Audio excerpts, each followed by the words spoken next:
Hello, I am Nick Segura, President of the Board of Trustees for Sweetwater Union High School District. We are providing this status update as called upon in our reopening plan. At this time, we are providing this status update to inform our community and stakeholders of our current situation and next steps as a school district. I will now ask our Acting Superintendent, Dr. Moises Getty, to present the information. Thank you, President Segura. The reason we're providing this information is so that our community and our stakeholders can have an understanding of the metrics and the method through which we assess and implement the reopening plan. On this slide, you can see the metrics that are provided by the County of San Diego to the public. These include 13 triggers in their dashboard measuring the spread of COVID-19. For our purposes, we have been monitoring the case rate, the number of community outbreaks, and the testing positivity. Again, this information is for the totality of San Diego County and is not necessarily disaggregated for our school district. This slide presents the evolution of the COVID-19 pandemic in San Diego County as measured by cases by week of illness onset. It really does tell the story from the beginning of March through our most current timeline in September of how this pandemic has evolved over time. I will note that for the last 2 weeks, illnesses that began during this time may not yet be reported, giving the reporting method for the County of San Diego. On this slide, it includes information about COVID-19 confirmed cases by age group and week of illness onset. If you will note, in the age cohort of 0 to 19 years, there has been a recent spike in the number of confirmed cases. This information also indicates that illnesses that began during this time may not yet be reported for the most recent 2 weeks. On this slide, this map really represents the intensity at which the South County has experienced COVID-19. This map contains information of the case rates, which are cumulative per 100,000 population by zip code. The deeper the level, the color green on this map, the greater the number of case rates by zip codes. If you will notice, the zip codes in the South County and South Bay are some of the deepest colors of green in our whole county, which indicates that we have experienced this pandemic in a very much deeper level.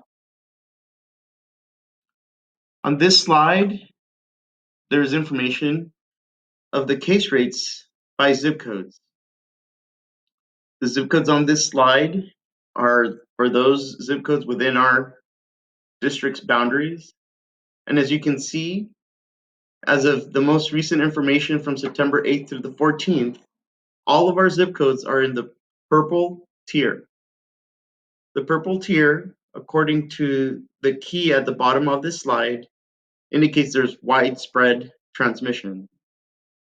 For context, there is information provided about some of our neighboring municipalities and zip codes of El Cajon, Coronado, Poway, and Scripps Ranch to provide a snapshot of the different ways that different communities have experienced COVID-19. On this slide, it is basically a key that illustrates the manner in which the California Department of Public Health's tiered system aligns with the phases of our school district's reopening plan. For more information, please visit our website. Throughout this pandemic, we have stated that health and safety are our primary priority. We have measured that through the case rates, which are specific to our region, as identified in the earlier slides. And the reason for this is because there may be long-term health consequences, as identified by the Center for Disease Control and Prevention. Some of these examples are lung damage, heart conditions. In addition, a multitude of organs appear to be affected by COVID-19. Many long-term consequences are yet unknown, and that is why health and safety continue to be of paramount importance for our district.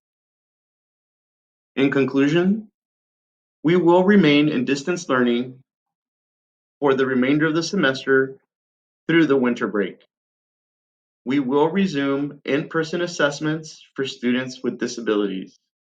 We will continue to monitor COVID-19 pandemic levels in our county and within our zip codes of our district. If the situation improves, the reopening plan allows for the possibility of small group supports per the guidance of the California Department of Public Health.